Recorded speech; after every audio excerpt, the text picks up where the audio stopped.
Good Friday afternoon. Thanks for joining us on KARE 11 News Now. I'm Chris Harapsky. Happening today, Hennepin County law enforcement officials shared their response to the county attorney's new policy.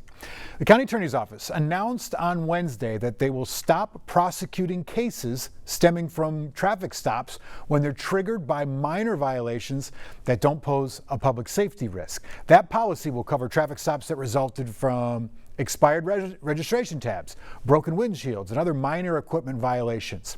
But law enforcement officials say they're left in the dark by the attorney's office.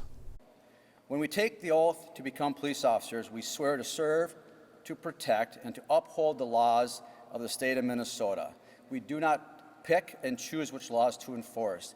Yet this decision by the county attorney does exactly that, putting us in an impossible position to make it harder for us to do our jobs. The decision also fails to recognize that each community in Hennepin County is different. The people of Minnetonka have very different needs from the people of Minneapolis, Medina, Bloomington, or Rogers.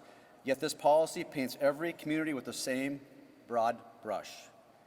It was made without consultation, without collaboration, and without respect for those of us who serve these residents every day.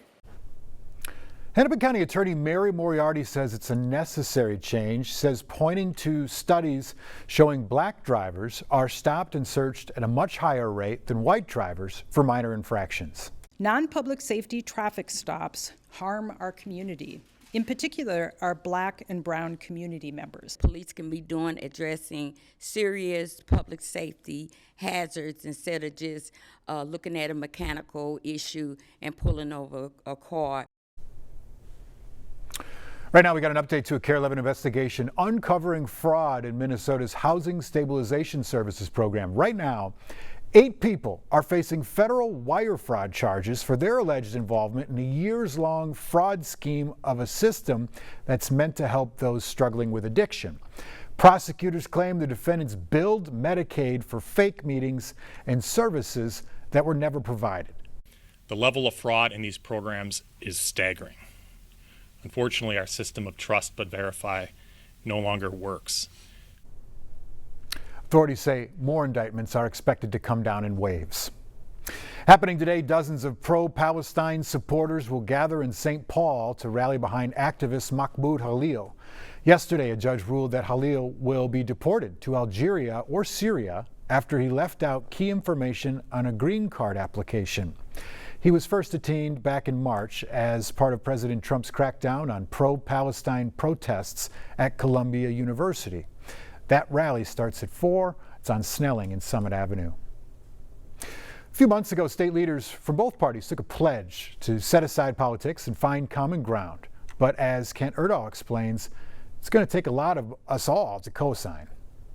I wish we weren't having this conversation. This small meeting that took place in St. Cloud Thursday. We all walk around so powerless, not knowing what to do. At times, sounded like a support group. And it's easy to feel like you're on an island, not knowing if there's anybody else out there. In a way, it was a support group. I expect for my wife and children and grandchildren a civil, peaceful community. But the group was also here to take a stand by sitting down together and signing a civic pledge for a stronger Minnesota, vowing to set aside political differences, engage peacefully, work in good faith to resolve disputes, reject political violence and violent rhetoric, and embrace finding common ground. Kind of a duh.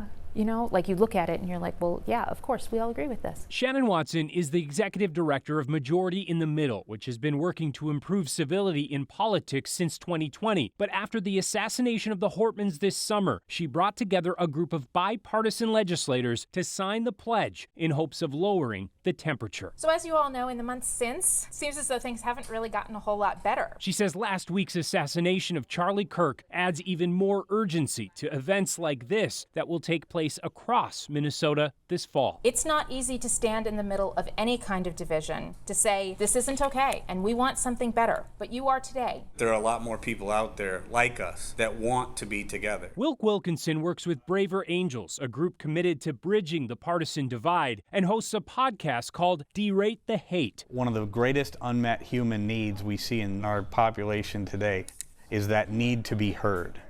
And if you want to be heard, you also have to listen. And that requires a lot of courage. But look around, and it's clear that courage still has room to grow. I'm hoping that one way or another, your project will get people who are a lot younger than those in this room to sign this pledge. College students are a lot more interested this week than they were at the start of last week. And when the time comes, this group will be there to lend support. I mean, I'm willing to host as many rooms as we can, but the power is really in who shows up. If we all start adding up our little baby steps, it becomes something larger, it becomes more of a movement.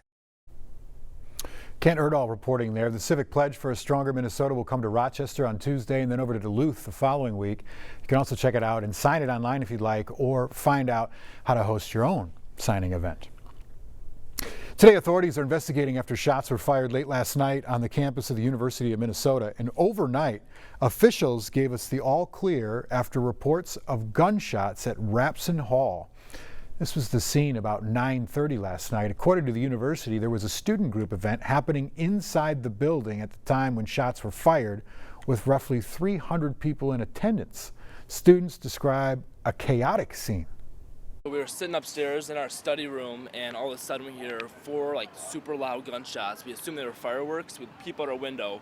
We see cop cars flying in. It kind of makes me feel uneasy around campus, because this is kind of the time of the night everyone starts to go out, and if I can't feel safe walking around campus at this time, I feel like that's a major security problem. Police say they weren't able to find any victims nor a suspect. Authorities have asked anyone with information to call UMPD. Today, a resolution creating a National Day of Remembrance for Charlie Kirk is headed to the U.S. House. Yesterday, the U.S. Senate voted unanimously to honor Kirk on October 14th, which would have been his 32nd birthday. The conservative activist, known for holding debates on college campuses, was shot and killed last week while speaking at the university in Utah. A memorial service will be held for him this Sunday in Arizona. Turning Point USA, his organization, is preparing to bring its campus tour to the U of M, with Michael Knowles taking Charlie Kirk's spot in leading the event. Our Raya Katene has details on the event and the security around it.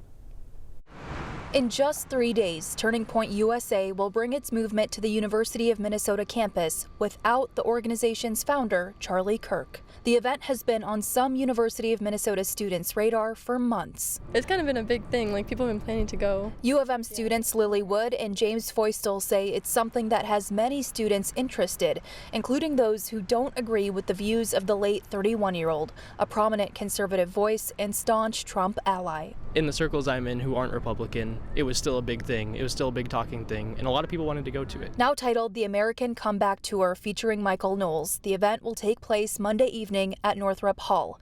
The University of Minnesota declined an interview about safety protocols because it's not a university-sponsored event.